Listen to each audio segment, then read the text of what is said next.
Հայաստանի կառավարությունը սկսում է Հայաստանի էլեկտրական ցանցեր ՓԱԳ բաժնետիրական ընկերության կառավարումը ստանձնելու գործընթաց։ Նախորդ շաբաթ Փաշինյանը հայտնել էր, որ հեծը պետք է պետականացվի, իսկ գործընթացը պետք է իրականացվի շատ արագ։ Էկոնոմիկայի նախարար Պապոյանն էլ այսօր հայտնել է, որ հեծի պետականացման նախագիծը պատրաստ է, կներառվի ազգային ժողովի արտահերթ նիստի օրակարգում։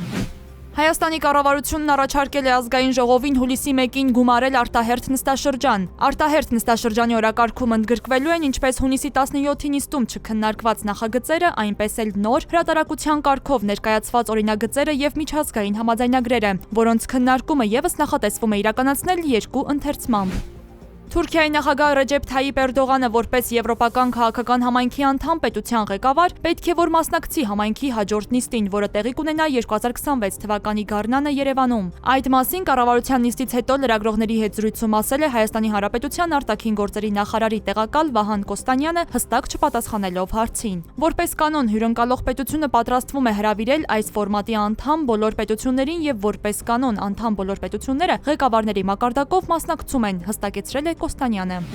Բագրատ arczepiskopos Գալստանյանին տեղափոխել են ԱԱԾ շենքում գտնվող Երևան կենտրոն քրեակատարողական հիմնարկ։ Այս մասին Նյուզեյեմի հետ զրույցում հայտնել է Բագրատ Գալստանյանի փաստաբան Սերգեյ Հարությունյանը։ Փաստաբանի խոսքով սպասելի էր, որ հենց այնտեղ կտանեն Գալստանյանին։ Հարությունյանի գնահատմամբ քաղաքական լուրջ գործերով կամ այն գործիչներից, որոնցից վտանգ են տեսնում, տանում են այդ քրեակատարողական հիմնարկ։ Բագրատ Գալստանյանի ու նրա կողմնակիցների տներում խուզարկությունների արդյունքում հայտնաբերվել են փողոցում էլեկտրասնուցման եւ համացանցային կապի ապահովման լարերը վնասելու համար նախատեսված մեծաքանակ հրավտանգ առարկաներ, հայտնում է քննչական կոմիտեն կից լուսանկարներ հրապարակելով, հաղորդվում է 15 անձի կալանավորման մասին։ Հունիսի 25-ի քրեական վարույթի շրջանակում իրականացված խուզարկությունների եւ ձերբակալությունների վերաբերյալ զանգվածային լրատվության միջոցների եւ սոցիալական ցանցերի հրապարակումները մարդու իրավունքների պաշտպանի աշխատակազմում ուսումնասիրվում են։ Տեղեկությունը Ֆակտ-ՌԵՄ-ին հայտնել են ՄԻՊ գրասենյակից։ Նշվում է, որ վարույթին առնչվող հարցերի վերաբերյալ տեղեկատվություն է պահանջվել իրավասու մարմնից։ Իրավունքների խախտումների վերաբերյալ դիրքորոշման առկայության դեպքում ՄԻՊ-ը հանդես կգա հրապարակային։